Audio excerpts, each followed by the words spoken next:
Hello, welcome back to the ASPA podcast. My name is Lily Koesh Johnson. I am the marketing intern, and today we are joined by Sonsie Hopper, a human resource coordinator with the California Montessori Project. Sonsie, do you want to introduce yourself a little bit? Yeah, hi. Thank you so much for having me. So I do work for California Montessori Project. We're a public charter Montessori network of TK through eighth grade schools, and we span four different school districts.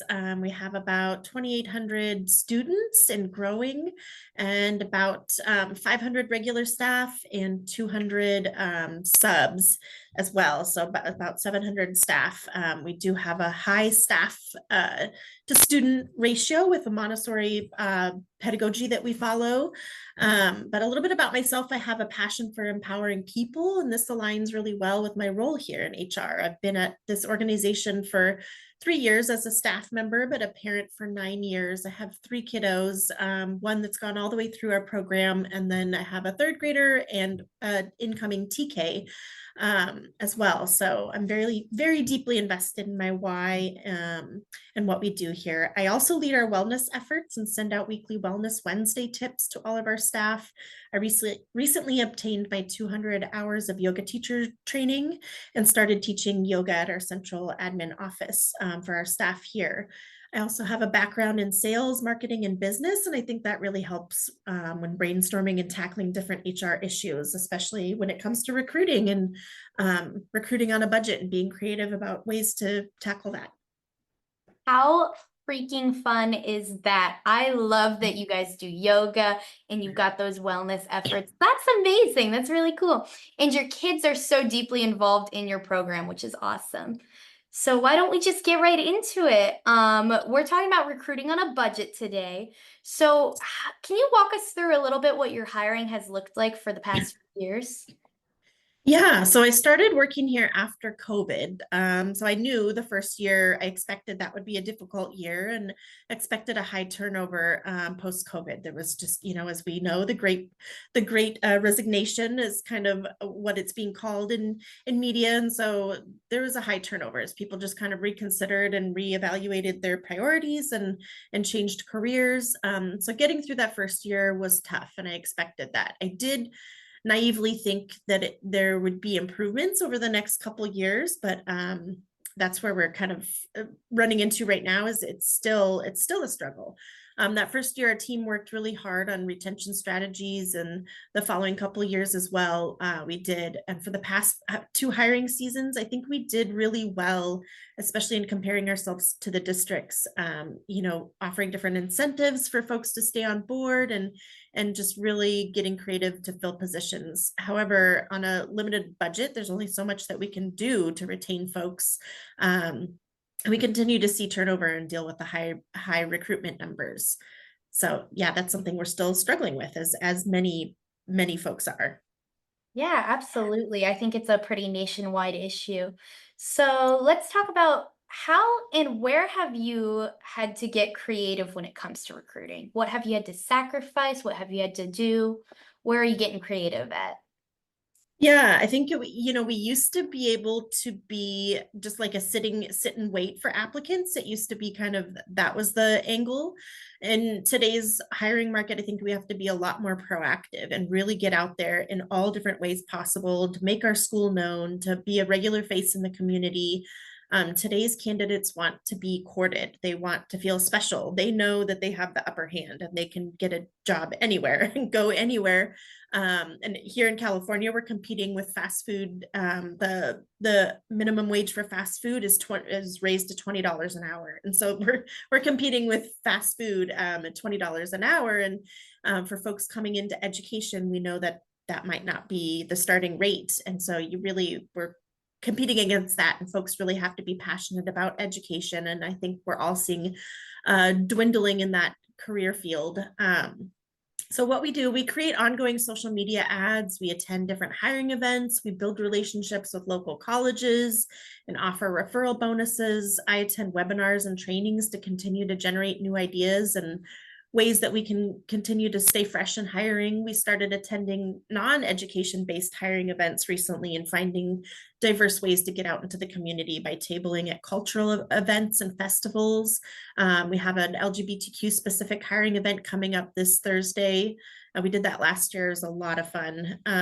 Referrals are huge for us. A big part of our hiring structure, since we're a choice school, is we have a high involvement with parents, and so a huge part of our pipeline is through parents and caregivers of our kiddos. And so to not exhaust that pipeline, we have to continue to consider and keep fresh our student population as well, since that goes hand in hand with staffing.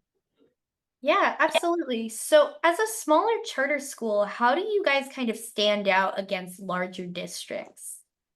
Yeah, so we have limited funds when it comes to recruitment budget. The first year I started, I don't even know that we had a recruitment budget.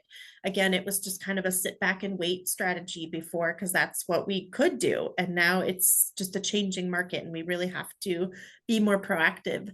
I love attending the hiring events and seeing what other districts are doing. I check out their websites and what their marketing strategies and materials are, and I compare ourselves to them, and continue to try to just think of ways that we can stand out against them. As a smaller network of charter schools, we never completely compare to them. So we have to identify what sets us apart and really highlight that in our hiring events, and our public facing strategies. So we do that with our personality, with decor, with marketing slogans, and really pushing what sets us apart. We're a public Montessori school, so that automatically makes us different. Montessoris are, traditionally, not traditionally, they're traditionally public, but then we've westernized it and made it more of a private elite kind of program. So to have a public Montessori that spans 4 different school districts, TK through 8, that makes us really different. And so that's just a huge angle that we try to capitalize on.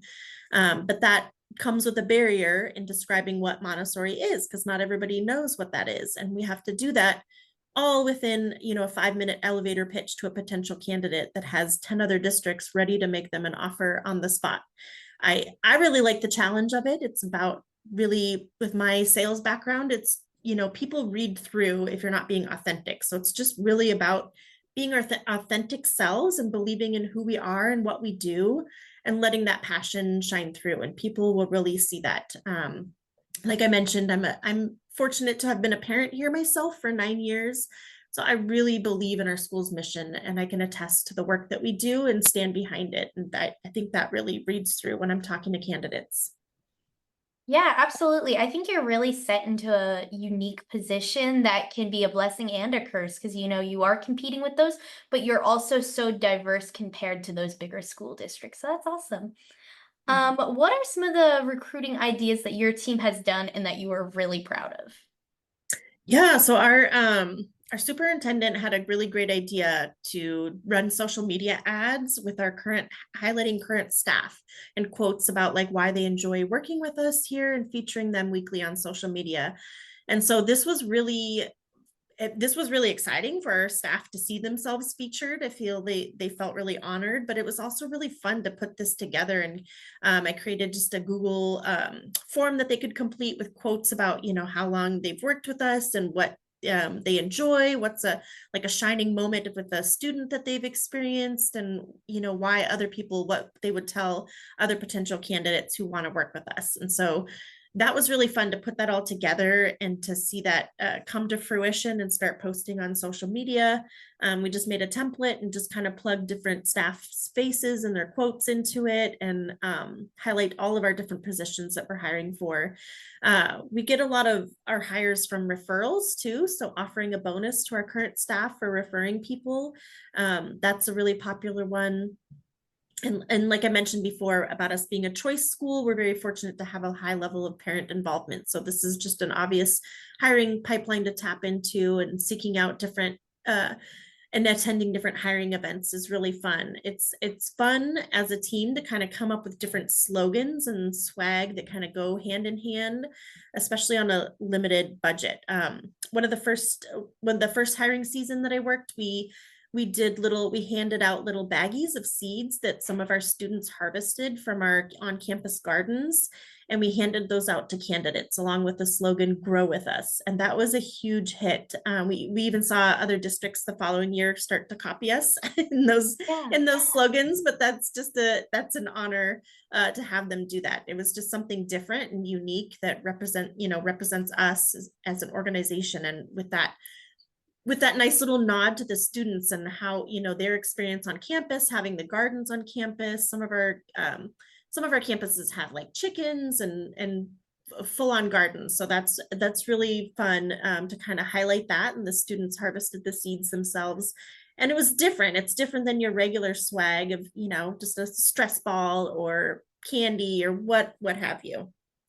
Yeah, no, that's awesome. I think having a student connection there really sets you apart. I think that's really, really cool. So we've got time for one more question. This one's going to be a little bit more fun. Hypothetically, if you had an unlimited recruiting budget, how would you use it? Yeah, I mean, I would love to run ads on major job platforms like Indeed and ZipRecruiter. Those are expensive, and especially for small organizations, it makes it hard. So we can't really afford those. But I would just love to do that. So we kind of could do a little more of a sit back and just really focus on the candidates and choosing the right candidates instead of going out and just trying to compete with the bigger districts. That would just take a huge lift off our team. I also wish we could attend like all of the hiring events in our area and even outside of our area. With a limited budget, we have to pick and choose. And so that's difficult sometimes to have to pick and choose, but I'd love to be able to go to all of them and see what the other districts are doing and continue to get ideas. And really, even if we don't make a hire that at a hiring event, we're still getting our name out there and planting those seeds for future candidates. So that would be my big dream. Yeah, absolutely. Well, Sanzi, thank you so much for sitting down with us today. Would you like to plug any of your social medias? Where can people find you at? Yeah, they can find me on LinkedIn. It's Sonsie Hopper. So it's Sonsie, and then last name Hopper, like grasshopper. I'm the only Sonsie Hopper on there, and you'll see me with red hair in my profile. Fabulous. Well, thank you so much for joining me today. I hope you have a wonderful day. Thank you.